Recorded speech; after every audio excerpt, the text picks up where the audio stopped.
They broke the oldest rule in the galaxy: never challenge a Deathworlder. The Variety Lord did not even look at me when he issued the challenge. That was the first mistake. He was speaking to the chamber at large, addressing the gathered representatives of 41 civilizations, and I was just the human sitting at the far end of the crescent-shaped table, small, bipedal, soft-skinned, and apparently not worth the courtesy of eye contact. His name was Vrath San, and he stood 7 feet tall with a body made of overlapping plates the color of polished obsidian. His eyes were compound, prismatic, and cold. When he moved, the light fractured across him like he was built from broken mirrors. Every species in that room found him impressive. I found him loud. He had been speaking for 11 minutes about human territorial overreach in the Kelhari Corridor, a stretch of space that, legally, no one owned yet, but that humanity had begun surveying 18 months ago. Our survey teams had done nothing aggressive. They had taken readings, planted relay buoys, and filed the appropriate documentation with the Galactic Concord's registration office. Standard procedure. The kind of thing that takes bureaucrats 3 years to process and explorers 3 weeks to execute. Vrath San disagreed with our interpretation of standard. He called it a provocation. He called our survey teams territorial parasites. He said, in a voice designed to carry across the entire chamber, that humanity had not earned a right to expand, that we were too young, too reckless, and too dangerous to be trusted with open space. The translators in my earpiece rendered every word in clean, flat English, stripping away whatever emotional texture the original language carried. I was grateful for that. It helped me stay still. Around the table, the other representatives shifted in their seats. The Karathi ambassador, a tall, thin being with 4 arms and a face like a silk curtain, turned her head slightly toward me. I could not read her expression. The Keth elder at the head of the table had her eyes closed, which in her species meant she was paying very close attention. The Marin delegate was eating something that smelled like copper and did not look up at all. I had been in this chamber for 6 months. I knew every species at that table. I knew their customs, their body language, their diplomatic habits. I knew which of them respected humanity and which of them tolerated us the way you tolerate a strange smell that does not go away. Vrath San finished his speech by proposing a trial of supremacy. In Vorati tradition, the trial is ancient. It predates their membership in the Galactic Concord by 800 years. It is a formal contest between 2 parties to settle a disputed claim, conducted in a designated arena under Concord observation. The winning party takes the disputed territory. The losing party withdraws all claims for a period of no less than 1 standard century. It sounds extreme. In practice, it is almost never used because most species back down the moment it is proposed.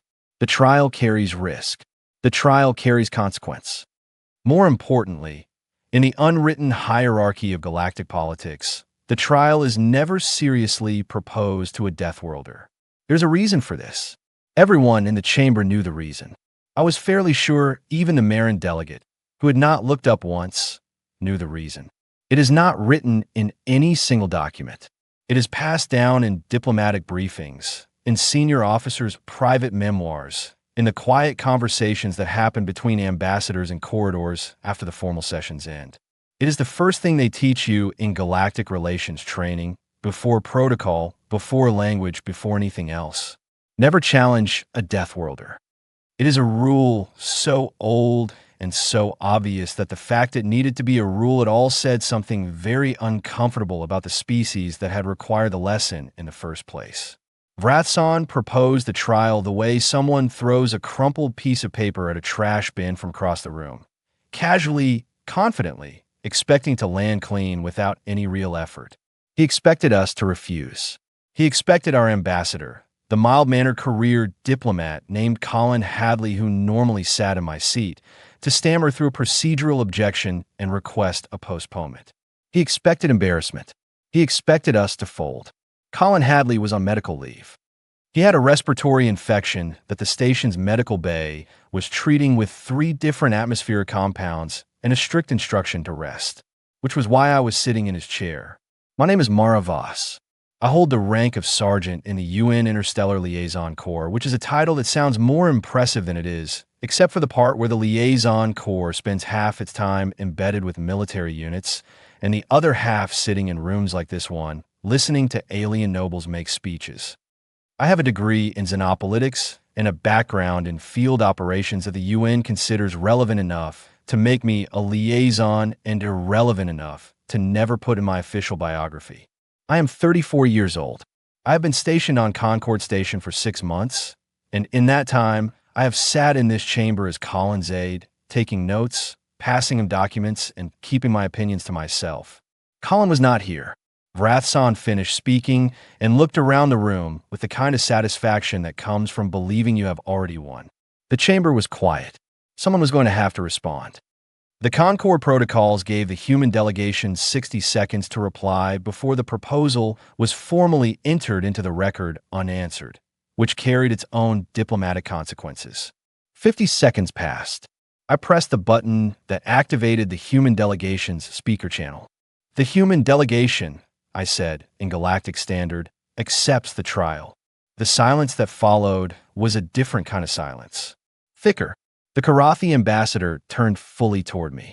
The Keth elder opened her eyes. Even a Marin delegate looked up from its food. Vrathsan turned his compound eyes toward me for the first time. He looked at me the way someone looks at a door that has just spoken. "You accept," he said. It was not a question. It was a man trying to figure out if he had heard correctly. "Yes," I said.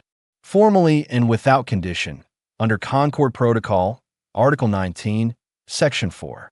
We accept the trial of supremacy for rights to the Kelhari corridor. The human delegation will notify Earth immediately and await confirmation of the trial date." I paused for exactly 1 second. "Thank you for the opportunity." I released the speaker channel and folded my hands on the table. The chamber erupted, not loudly, not dramatically, but in that particular way that diplomatic chambers erupt, which is a sudden surge of urgent, quiet conversations happening simultaneously in a dozen languages. The Keth elder was already on a private channel. The Karathi ambassador had turned to her aide and was speaking rapidly behind one of her secondary arms. 3 of the smaller delegations had moved their representatives into a tight cluster near the far wall. Vrathsan had not moved. He was still looking at me. His mandibles were doing something I had not seen them do before. It took me a moment to identify it because I had only read about it in xenobiology briefings. They were trembling, not from anger. I had seen Virati anger. It was loud and bright and accompanied by a specific chemical scent that the station's sensors could detect from 2 corridors away. This was something else. This was the trembling that Virati bodies produce when their nervous system encounters something it did not prepare for. When the information coming in does not match the internal model they had built of the world. He had expected a door. He had found a wall. I picked up my water glass, took a slow sip, and began drafting the message to Earth in my head. It needed to be brief, precise, and confident. Command did not like messages that led with uncertainty. I would tell them what I had done, why I had done it, and what I needed them to send. The Keth elder's voice came through the chamber speakers, calm and ancient, and carrying the particular authority of someone who had been watching species make mistakes for 900 years.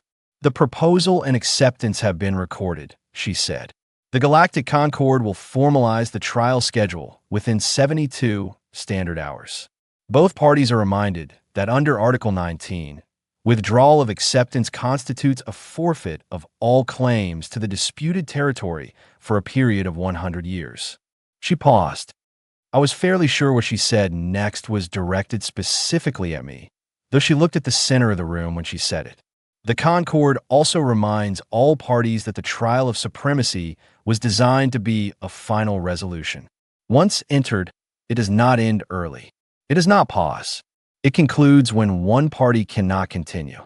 Both delegations will be wise to understand the full weight of what has been agreed to today." I nodded once, because it was the appropriate response.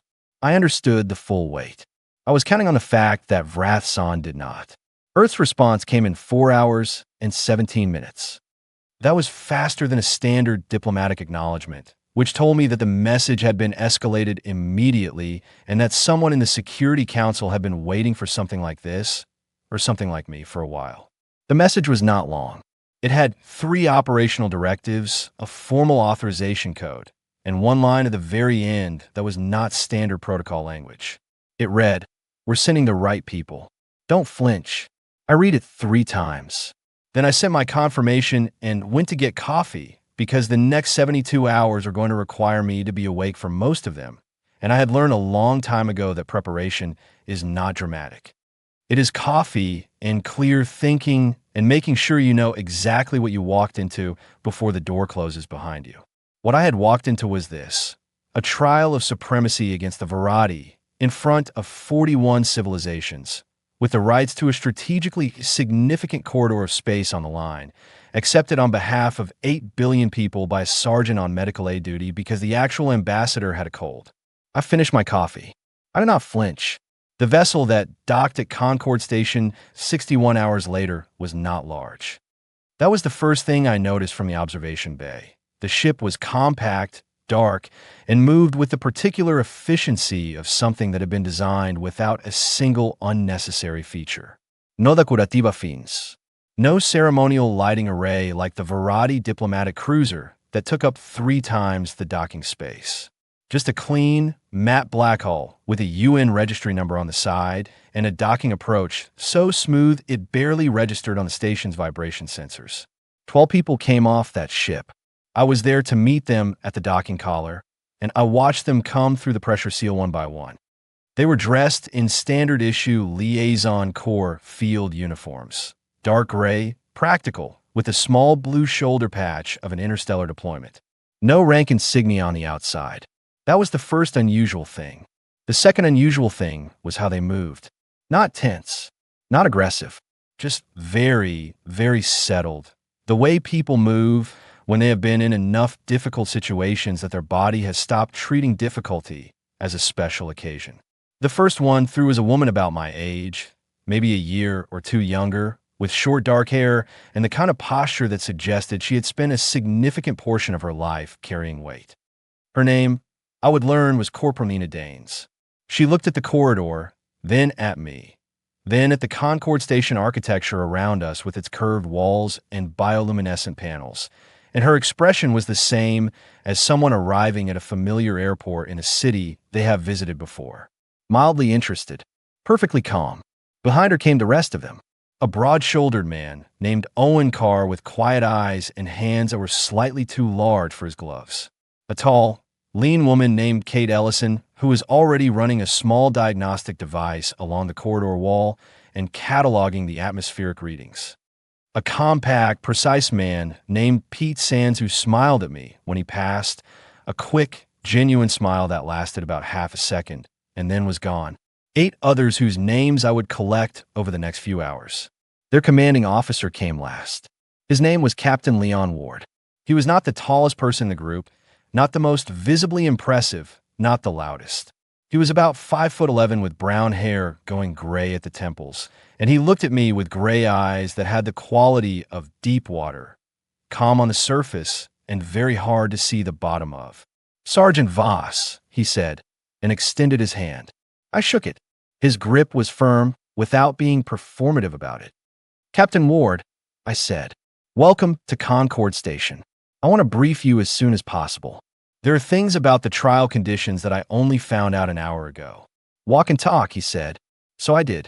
I told him what I knew as we moved through the station corridors toward the secure briefing room I had reserved.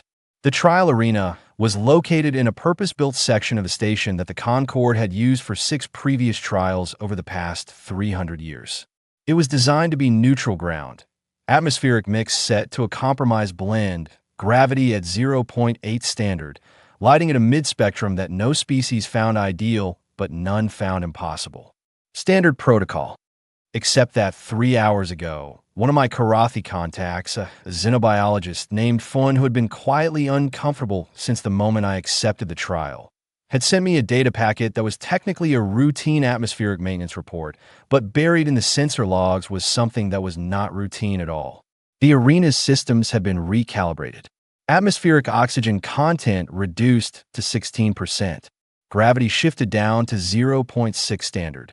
Temperature dropped to 4 degrees above freezing. All of these changes fell within the technical range of acceptable environmental variation in the Concorde's trial protocols, which had been written 800 years ago and had never anticipated someone actually checking the maintenance logs beforehand. The Verati had set the arena to weaken their opponent, and they had done it quietly through the facility management systems 2 days before anyone was paying close attention. I told Captain Ward all of this. He listened without interrupting. When I finished, he was quiet for about 4 seconds. 16% oxygen, he said. Yes, that's about what you find at 4,000 meters of altitude on Earth, he said. I know. Kate's going to want to look at the gravity settings. I expected that. He nodded slowly, and I noticed that he did not look angry. He looked thoughtful. There was a small crease between his eyebrows that might have been concern, but it resolved into something I could only describe as professional interest, the way a skilled tradesperson looks at a problem that is going to require some attention, but is definitely solvable. We reached the briefing room. The rest of the team settled into chairs or stood along the wall. Nobody fidgeted. I put the environmental data on the screen and walked them through it. Kate Ellison, the tall woman who had been running the diagnostic in the corridor, was the first to speak when I finished. The 0.6 gravity is actually going to help us, she said. Our muscle density relative to our body weight is calibrated for 1.0. At 0.6, we're going to feel like we're running on the moon. The cold is the main concern, said Pete Sands. Verati thermoregulate better in low temperatures. Their exoskeleton retains heat efficiently. Our core temperature management is more energy-intensive in the cold. We have thermal underlayers, said Owen Carr. We have excellent thermal underlayers, Pete agreed, and there was a small ripple of something around the room that was not quite laughter, but was adjacent to it. Captain Ward let them go for 3 minutes, which was exactly the right amount of time for the group to process the information and surface the relevant concerns. Then he spoke. Here's what I want everyone to understand, he said, and his voice was level and clear and carried the particular quality of someone who has said important things in difficult moments enough times to know how to make them land. They set the conditions to disadvantage us. They think they have. They don't know who they set them for. He looked around the room. We train in worse. We've operated in worse. The Verati champion has never experienced an environment he wasn't built for. We have. That is not a small difference. That is the whole game. The room was quiet. Nina Danes, the first one off the ship, was looking at the ceiling with an expression of mild concentration. Then she looked at me. What's the Verati champion's name? She asked. Vrathkale, I said. He's the Lord's eldest. Warrior caste. Exoskeleton reinforced. Neurotoxin delivery through the secondary arm joints. She nodded as if I had told her the weather forecast. Okay, she said. I had been in military environments for most of my adult life. I knew the difference between bravado and readiness. Bravado is loud. Readiness is quiet, specific, and already halfway through the problem before most people have finished understanding it. These 12 people were ready. Outside, beyond the station's hull, 41 civilizations were watching. Some of them were afraid. Some of them were curious. Some of them, and this was the category that worried me most in a different way, were hoping. The Keth Elder had told me, in a brief private conversation of the previous evening, that the last time a Deathworld species had been pushed into a trial, the results had ended 2 centuries of border disputes, 3 alliance structures, and 1 moderately sized trade empire. I had asked her what species it was. She had told me their star was now Pulsar. I had gone to bed after that and slept surprisingly well, which probably said something about me that I was not entirely ready to examine. In the morning, I put on my dress uniform, checked that my translation unit was charged and calibrated, and went to watch 12 humans walk into a room that had been specifically designed to stop them. I was not worried. I was paying very close attention. That is a different thing entirely. The arena doors were 6 meters tall and made of a material the Concorde called neutral alloy, which meant it had been specifically engineered to mean nothing culturally to any species. No carvings, no symbols, no color that carried significance in any known language of light or gesture. Just a smooth, gray-green surface that reflected your face back at you in a slightly distorted way, like a still pond on a cloudy day. I stood in the observation gallery with my identification badge, a recording unit, and a bottle of water. The gallery ran along the upper perimeter of the arena and was separated from the trial space below by a transparent barrier, floor to ceiling. Around me, representatives from 23 delegations had claimed seats. The other 18 were watching through the station's broadcast system from their own quarters, which told me that the Keth elders' private communications over the past 3 days had been very busy. The Varadi contingent occupied the eastern section of the gallery. There were 8 of them, all in formal ceremonial attire, layered fabric in deep red and black, edged with metallic thread that caught the light in ways that were probably significant in Varadi heraldry. Vrathsan stood at the front, his compound eyes fixed on the arena floor below. He had not looked at the human gallery since the session in the Concord chamber. He would not look at me now.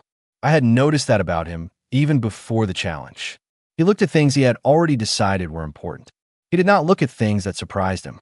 I wondered if he was starting to regret that habit. At the arena's north end, the human team stood in a loose group. No ceremony, no formal arrangement. They were talking in low voices, which from above looked almost casual, except that I could see the small, precise movements. Kate checking to read on her atmospheric monitor, Owen rolling his shoulders in a specific sequence that I recognized as a joint mobilization routine, Nina standing absolutely still with her eyes on the far end of the arena, with an expression of complete focus. The Varadi champion, Vrathkale, entered from the south. He was enormous. That was the honest word for it. Nearly 8 feet tall, broader than any of the humans by a significant margin, with a natural exoskeleton that caught the arena's cold light and held it. He moved with the fluid, deliberate power of something that had never once in its life needed to consider whether the ground would hold its weight. His secondary arms, shorter, positioned lower on his torso, were extended slightly, which the briefing materials had told me was a display posture in warrior caste Varadi. It communicated readiness. It communicated the absolute expectation of victory. Around me, several delegates made sounds that their translators rendered as expressions of awe or approval. Below, Nina Danes glanced up at Vrathkale for about 2 seconds, then looked back at her team and said something that made Owen Carr nod once. The trial protocol was read aloud by a Concord official, a Keth junior officer, precise and rapid, covering the rules, the duration limits, the environmental parameters, and the conditions for conclusion. It took 4 minutes. Then the official stepped back through a side door, the arena's perimeter barriers sealed, and a low tone sounded 3 times. The trial had begun. Vrathkale did not hesitate.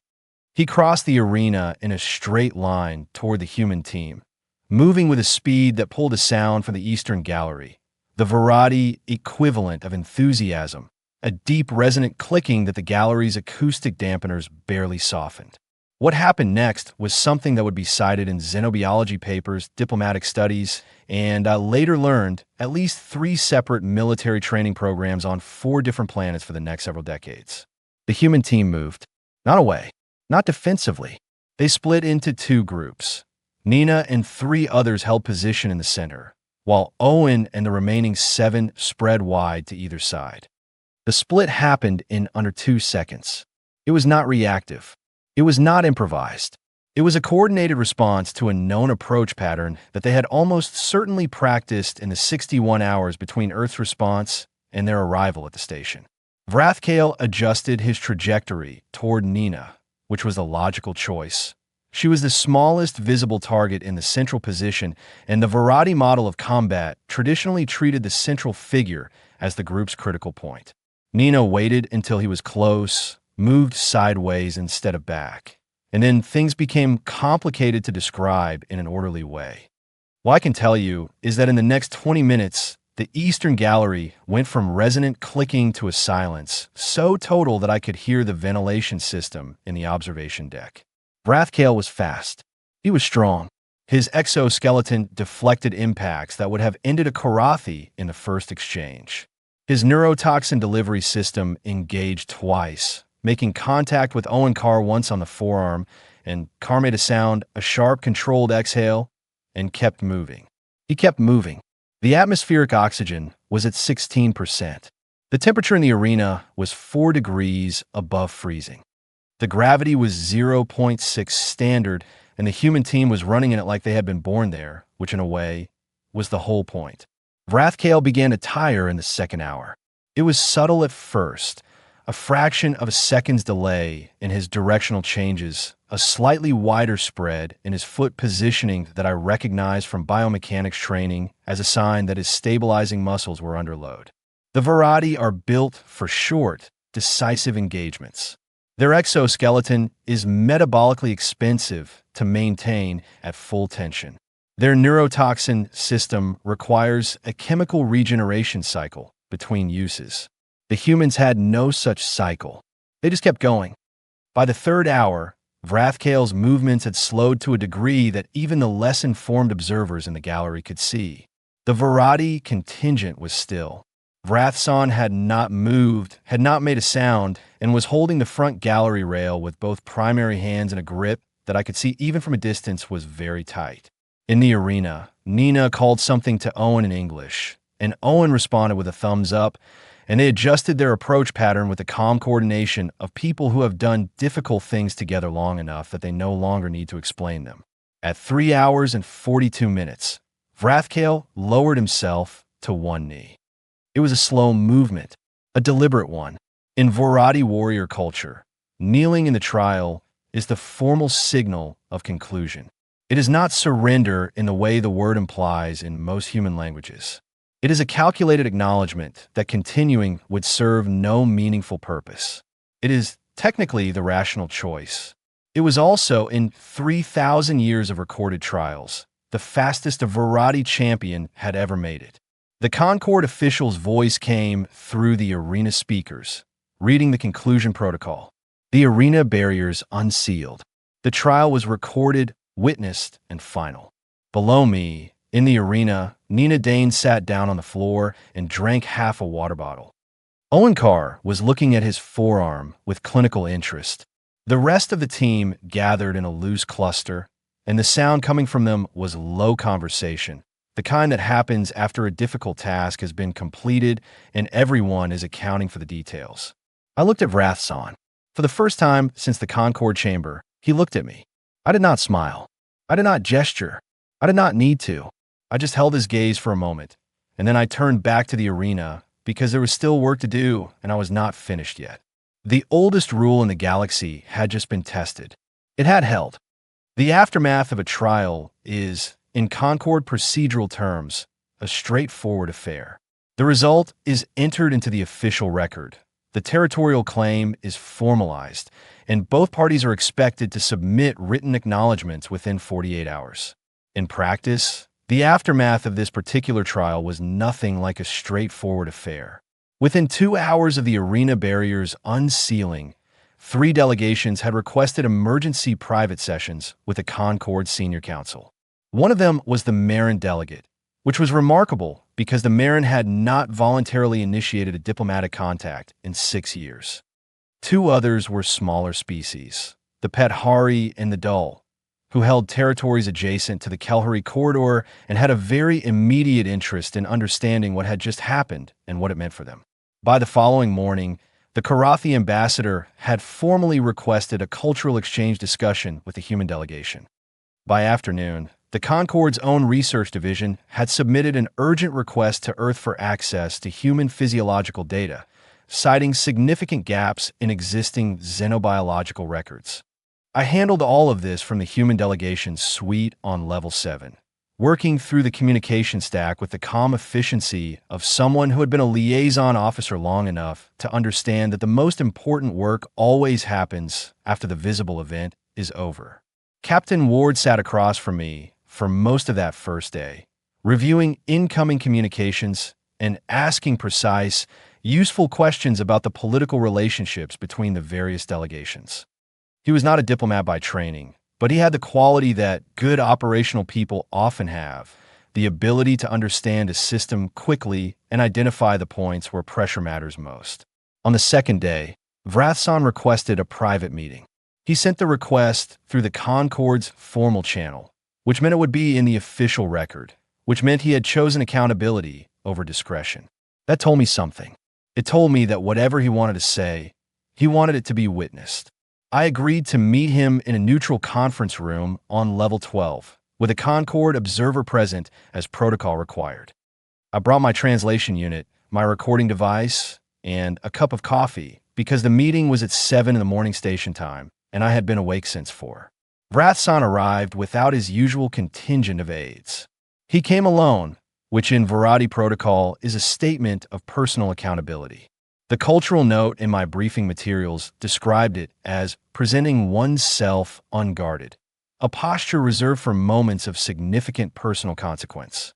He was still 7 feet tall and built from what appeared to be dark mineral and ancient evolutionary advantage. He was also, I noticed as he sat across the table from me, not holding his secondary arms in the display posture. They were folded close to his body. That was the Varadi equivalent of keeping your hands in your lap. It was a posture of listening. I waited. "You knew," he said. His translator rendered it in clean English. "When you accepted the trial, you knew what would happen." I considered my answer for a moment. "I knew that Earth would send people who could handle the conditions," I said. I didn't know the exact outcome. No one knows an exact outcome in advance. His mandibles moved. Not the trembling of that first moment in the Concord chamber, but something slower, more deliberate. "The environmental modifications to the arena," he said. "I know about those," I said. He was quiet for a moment. "I authorized them," he said. "I will not deny it now. The record exists." "It does. Your team was not disadvantaged by them." "No," I agreed. "They were not." He looked at me with those compound eyes, and I'd spent enough time studying Varadi body language to understand that what was happening behind those eyes was not anger, not calculation, and not the political maneuvering I'd been bracing for. It was something more fundamental than any of those things. It was a worldview encountering a fact that did not fit inside it. Our archives contain records of every trial ever conducted under Concord Protocol, he said. 311 trials over 3,000 years. Before today, no Death World species had ever been formally challenged. There are records of informal disputes, private confrontations, but never a trial. He paused, because every diplomat, every lord, every military commander with enough knowledge of history understood that you do not do this. "Yes," I said, "and yet I did." "You did." His secondary arms moved slightly. "Why did you accept?" "The diplomatic paths available to you were sufficient to protect the territorial claim through procedural means. The Concord's registration process would have resolved the dispute in your favor within 18 months. You had no reason to accept the trial." This was a question I had been waiting for. Not from him specifically, but from someone. From anyone. Because it was the right question, and the answer mattered.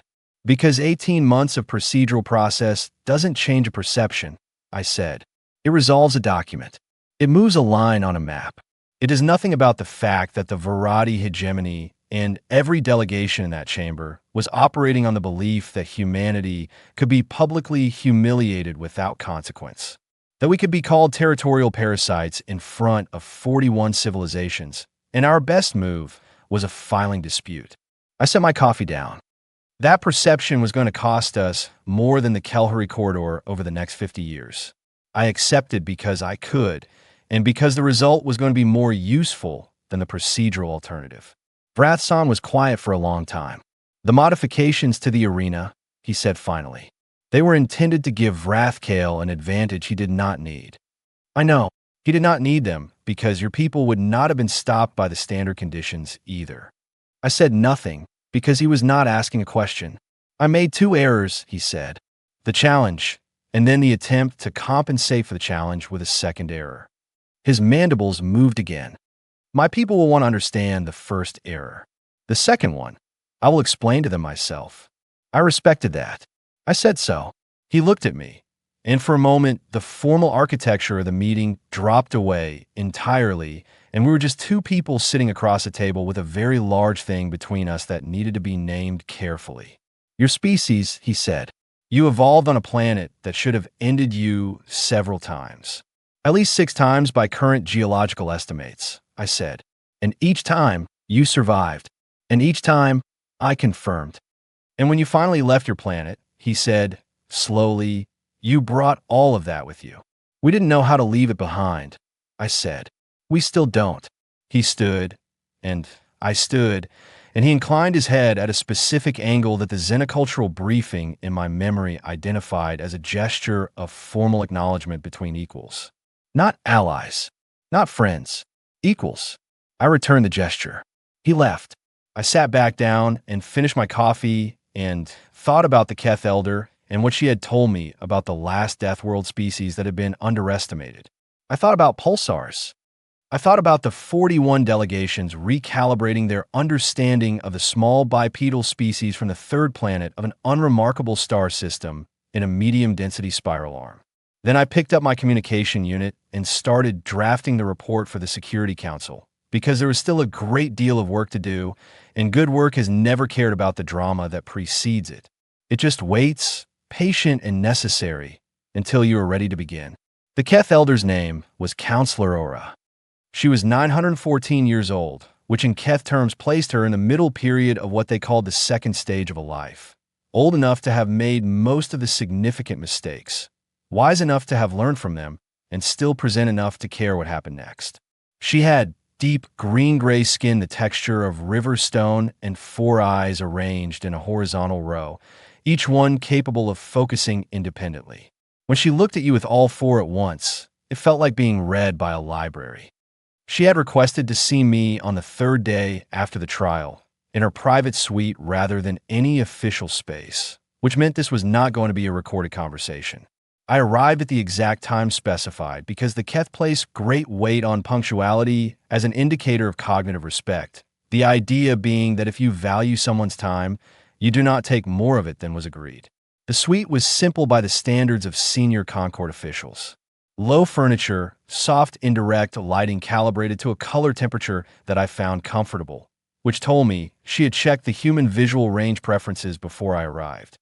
There was a long window looking out into the station's external view, stars and the slow rotation of the docking infrastructure, and, in the far distance, the dim glow of the corridor we had just defended. She was standing at the window when I came in. Sergeant Voss, she said without turning. The galaxy has been watching you for 3 days. I know, I said. Not all of it is comfortable watching. I know that too. She turned then, and all 4 eyes settled on me with the calm attention of deep water. Sit, please. Sit. She settled into a chair across from me with the careful, practiced movement of someone who has been placing their body in a furniture for 9 centuries and has developed strong opinions about how it should be done. I'm going to tell you something, she said, that is in the first compact's restricted archives. Not secret. The information exists, and anyone determined enough could eventually find it. But it is not in the general record. We do not discuss it in open chamber. We do not include it in standard diplomatic briefings. We keep it in the background because the foreground is complicated enough without it. I did not say anything. When someone 900 years old tells you they're about to explain something, the correct response is to be very quiet and very attentive. The rule, she said, the one you know, never challenge a Death Worlder. Yes, it was written, she said, 4,200 years ago in the 3rd century of the first compact, before many of the current member species had developed interstellar travel, before the Concorde had its current structure. It was written in response to an event. She paused, not for effect, for accuracy. She was choosing the right words. There was a species, she said. They called themselves the Orith. They were a Death World species, similar in some biological ways to humanity, though with a different evolutionary path. They were in their 3rd century of interstellar travel when a neighboring empire challenged them to a trial of supremacy over a mineral-rich system. The empire was powerful, well-established, and had conducted many trials successfully against other species. They expected the Orith to lose or to refuse. Either outcome served their purpose. What happened? I asked, though I was beginning to understand the shape of the answer. The Orith won the trial, she said. And then they came back. For what? For everything the Empire had done before the trial. The insults, the prior territorial encroachments, the centuries of being treated as something lesser than they were. The trial had proven that no power in the region could stop them in a direct confrontation. They had not previously known that with certainty. After the trial, they did. She looked at me steadily. The Empire did not survive the following 40 years. I was quiet for a moment. And their star, I said. The Empire's primary system, yes, is a pulsar now. What remains of it? The Orith did not do that intentionally. It was a consequence of an energy weapon exchange of a scale that neither side had intended to reach. But the outcome was the same. She folded her hands. After that, the surviving compact members wrote the rule into the foundational agreements. Not as a law. You cannot legislate a Deathworlder's capacity.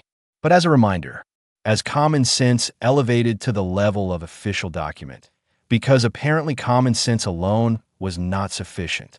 I sat with that for a moment. You're telling me this now, I said. After the trial, not before. Before the trial, she said, you were a sergeant at a table, representing your species in an unprecedented situation.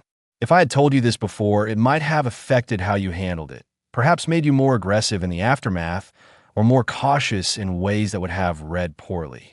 You needed to do what you did without this information shaping your instincts. She paused. You have good instincts, Sergeant Voss. I did not want to interrupt them. And now you need to know the weight of what you are carrying. She looked at me with all four eyes, and there was something in that look that I could only describe as gravity, not heaviness, but the pull of something true. The 41 civilizations in this station have spent 3 days recalculating. The Pethari have already sent a quiet message to the Human Diplomatic Office requesting expanded trade discussions. The Dull have withdrawn a prior objection to a human research station in their adjacent sector. 3 smaller species whose names you may not yet know have each, independently, reached out through private channels to begin what I believe your people call getting on the right side of the relationship. I've seen some of those messages, I said. What you may not have seen, she said, is the other side. The Virati hegemony is not the only faction that has been operating on the assumption that humanity is manageable. There are 7 species in the outer registry, not Concord members, but observing parties, who have had active plans to limit human expansion through a combination of economic pressure, territorial positioning, and diplomatic isolation. Those plans are now being reviewed. Some will be abandoned. A few will be accelerated out of fear. She let that land. Fear is a more complicated neighbor than contempt. I thought about that. What would you recommend? I asked. She smiled, which in Keth physiology was a very subtle thing. A slight widening of the outer eyes, a relaxation around the mouth. I have been watching species navigate these moments for most of my life, she said. The ones who come through them well are the ones who understand that power, once demonstrated, does not need to keep demonstrating itself. The Orith made the mistake of continuing. They had proven what they were. They cannot stop proving it. We won't make that mistake, I said. How can you be certain? Because, I said, Earth spent 200 years learning that winning a fight is not the same as winning the peace. We have a long and fairly embarrassing historical record on that subject. We know what the sequel to that kind of story looks like. She was quiet for a moment. Then she laughed. The sound of Keth's laughter is low and resonant and carries a warmth that translators cannot fully convey. It is one of the few sounds in the galaxy that needs no cultural context to feel like something good. Good, she said. Then I will tell you one more thing. She stood, slowly, and walked back to the window. Outside, the stars hung in their permanent, patient arrangement, and the Kelhari corridor was somewhere in the direction her gaze was pointing. In 4,000 years, she said, no species has ever amended the first compact. The document is considered fixed, complete, the record of its author's consensus. She turned to look at me over her shoulder. I think humanity should try. To amend it? To add to it, she said. Not to the rule.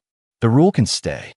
But there is no corresponding statement in the first compact about what a Death World species owes the galaxy once it has demonstrated its nature, about the choice that follows capability, about the difference between the Orth path and any other possible path.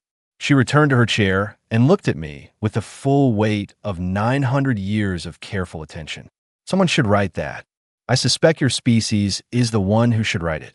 And I suspect you are one of the people who should do the writing. I thought about Colin Hadley and his respiratory infection. I thought about the crumpled paper arc of Wrathson's challenge and all the ways that arc had been intended to end before it reached me.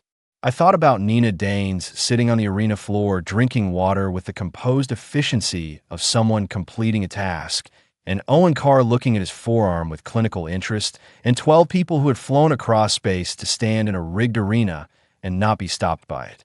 I thought about Earth and its 6 near-extinction level events, and how it had never once learned how to stop. I'll need a drafting team, I said. You will have one, she said. I left her suite with a great deal to think about, which meant I walked the long route back to my quarters, so I had enough corridor time to begin sorting the thoughts into something usable. The station was quiet at that hour, running on reduced lighting in the non-essential sections, and the sound of my footsteps was clear and rhythmic against the floor.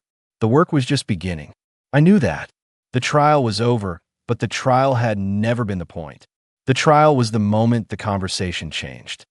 What came after was the actual substance of the thing. The years of careful diplomacy, the expanded trade arrangements, the research partnerships, the slow and complex and necessary process of 41 civilizations and one species that had survived everything its planet had thrown at it, learning to share the same galaxy without making the same mistakes the Orth had made. That was going to take a long time. It was going to be frustrating. It was going to require more patience than dramatic confrontations, more attention than action, more willingness to be bored in conference rooms than to be tested in arenas. I was good at all of those things. Earth had been training me for them since the day I was born on a planet that had killed most things that ever lived on it and raised the rest to be something worth fearing and something worth knowing and, if you were paying close attention, something worth standing next to when the difficult moments arrived. I stood at the speaker's podium of the Grand Concord Chamber 4 days after the trial, and the room was fuller than I had ever seen it. Not only the 41 delegations, but observers, aides, Concord administrative staff, and, filling the upper gallery in a long, quiet row, the senior Keth archivists who only attended sessions of historical significance. Their presence was a statement in itself. They had decided in advance that this moment was worth recording in the primary archive. The weight of that did not escape me. I had prepared my remarks carefully, with help from a drafting team that included 2 UN diplomatic analysts, Captain Ward, counselor or a senior aide, and a Karathi linguist named Flynn who had been quietly on humanity's side since before I accepted the trial, and who had sent me the atmosphere data report that had given us the information we needed. I owed Flynn a great deal and had told him so privately. They had responded in the typically understated Karathi fashion, which was to say they had blinked their secondary eyes twice and changed the subject. The hall settled into quiet. I looked at my notes once, then set them face down on the podium. I did not need them. I knew what I had to say. 44 days ago, I said, in galactic standard, clear and measured, a challenge was issued to humanity in this chamber. I accepted that challenge on behalf of my species. I want to be clear about why. I looked out at the gathered delegations. I found Wrathson in his seat, watching me with a stillness that he had not had before the trial. I found the Karathi ambassador in her position, 2 of her forearms folded in what I had come to understand was her posture of active engagement. I found the Marin delegate, who was, once again, technically eating something, but who I now knew, from a quiet word through channels, was paying more attention than its posture suggested. I did not accept because I was confident of the outcome, I said. I accepted because a challenge had been issued, and because the alternative was to allow a particular understanding of humanity to go unchallenged. Not an understanding of our strength, an understanding of our nature. I paused. There is a rule in the oldest diplomatic record this Concord maintains. A rule about what you do not do to a Death World species. That rule exists because a species once learned its lesson too late and paid for it in ways that are still visible from a distance if you know where to look. The chamber was very quiet. "We are not the Orth," I said. "We are not any species that has come before us in this record.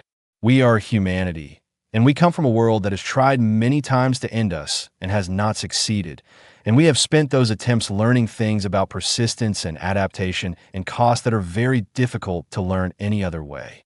I looked around the room again. What we have not always been as good at learning is what comes after the survival. What you do with what you have become. The Orth could not answer that question. "We would like a try." I reached into my jacket pocket and took out a single printed page, actual paper, which in the station environment was unusual enough to register. I had printed it specifically for this reason. "Humanity proposes an amendment to the first compact," I said, "not a change to the existing text.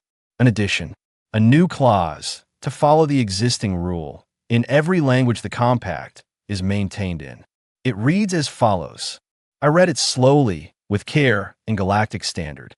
"A death-world species, having demonstrated its nature, does not owe the galaxy its silence or its retreat. It owes the galaxy its choice. The choice of a species that has survived what few others have is not the choice of what it could do, but what it decides to do. The compact recognizes that capability without intention is incomplete, and that the highest expression of a death-world species is not its capacity for endurance, but the purpose to which that endurance is directed. Let the record show that the measure of such a species is taken not in the trial, but in every conversation that follows it." I set the paper on the podium. "Humanity chooses peace," I said, "not from weakness, not from ignorance of what we are, from a specific, considered, fully informed decision that the galaxy we want to live in is one we build together, and that we have learned at considerable cost to ourselves and others, that the alternative is a story with no good ending." The chamber was silent for a long moment. Then Counselor Ora, from her seat at the head of the Keth delegation, inclined her head at a very specific angle. It was not the Keth equivalent of agreement. It was something rarer than that.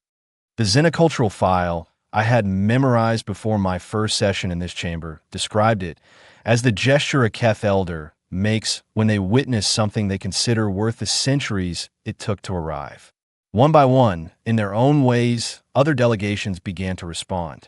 The Karathi ambassadors' four hands came together briefly, which was the Karathi expression of endorsement. The Pethari delegation exchanged a rapid series of light signals that their translators did not bother rendering into standard because the content was clearly internal and positive. The Marin delegate set down its food. Vrathsan stood. In the formal hierarchy of Concord procedure, a delegation head standing during a floor speech is a declaration of formal acknowledgement. It carries weight. It carries record. In the 300 years of the modern Concord, it had been done 7 times. He stood, and he held that posture, and across the chamber, the Varadi contingent one by one stood as well. I did not let myself feel that too much because there was still the procedural vote on the amendment and the formal withdrawal of the territorial objection and approximately 14 communication requests that had accumulated in my device while I was at the podium, and then the actual work of drafting the implementation language for the amendment with the Compact's archivist, which was going to take weeks. I had things to do. I collected my paper from the podium, tucked it back into my jacket, and stepped away from the speaker's position with the same steadiness I had walked up with. In the corridor outside the main chamber, Captain Ward was waiting. He had not been allowed on the floor. His clearance was operational, not diplomatic, but he had watched through the observer feed from the anteroom. "How'd it land?" I asked. "The Varadi stood up," he said. "I saw. Nina wants to know if there's a follow-up briefing." "Tell her there's always a follow-up briefing." I started walking toward the elevator. "How's Owen's arm?" "Medical bay says the toxin has cleared. He's already asking when the next deployment is." "Of course he is." Ward fell in a step beside me. We walked for a moment without talking, the way people walk when they have just come through something that does not have immediate words yet. "You really think this works?" he asked. "The long version. The piece, the amendment, the whole architecture. I think it has a better chance than the alternative," I said. And I think we're good at playing long games when we decide to. We're good at surviving, he said. That's the foundation, I agreed. But you can't live in a foundation. You have to build something on top of it. He considered that. Fair point. The elevator opened. We stepped in. That night, back in my quarters, I opened my personal log for the first time in 3 weeks. I had neglected it during the crisis period. There had not been moments that felt like sitting down and reflecting moments. They had all been standing up and acting moments. Now I sat. I wrote everything I could remember with care and precision. The challenge and the silence in the room when I accepted. The 12 people who came off a dark ship and walked into a rigged arena without adjusting their posture. The Verati Lord's trembling mandibles and his private morning meeting and the word equals, which neither of us had said aloud, but which had been present in the room between us. Counselor Ora and her 9 centuries, and the pulsar that had been a star once, and the species that could not answer the question of what comes after survival. At the end, I wrote the amendment again, in English this time, for no reader but myself. Then I wrote one line below it, which was not for the first compact, and not for the Security Council, and not for the historical record. It was just for me, and for the 8 billion people on a complicated planet in a medium-density spiral arm who had survived